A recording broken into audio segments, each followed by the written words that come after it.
रहेगा। वज़ीर आज़म शहबाज शरीफ की ज़ेर सदारत हुकूमती मौशी टीम का इजलास जारी है। इजलास में वज़ीर ख़जाना इसहाक डार और वज़ीर मुमलिकत डॉक्टर आयशा गौस पाशा, मोमिन खुसूसी तारिक बाजवा और तारिक पाशा शरीक हैं। इजलास में आइंदा माली साल 2023-2024 के बजट से मुताल्लिक वज़ीर आज़म को ब्रीफिंग दी जाएगी। हुकूमती मौशी टीम की तरक्याती बजट और कल होने वाले कौमी इक़्तिसादी काउंसिल के इजलास पर गौर किया जाएगा। मज़ीद डिटेल्स जानेंगे बोल न्यूज़ के नुमाइंदे फ़हद चौधरी हमारे साथ मौजूद हैं। फ़हद, बताइएगा आपके पास।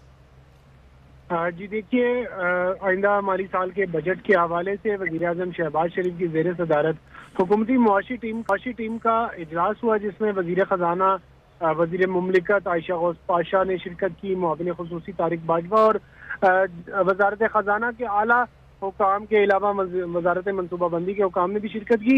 आइंदा माली साल 2023-24 के बजट से मुतालिक वज़ीर आज़म को ब्रीफिंग दी गई और हुकूमती मौशी टीम ने तरक्याती बजट और कल होने वाले कौमी इक़्तिसादी काउंसिल इजलास पर भी तफसीली ब्रीफिंग दी। ज़राए का कहना है कि वज़ीर आज़म शहबाज शरीफ ने यह हिदायत की है अपनी मौशी टीम को कि हर सूरत रिलीफ जो है वो इस मरतबा बजट में आवाम को फराहम किया जाए। जी, बहुत शुक्रिया फ़हद चौधरी।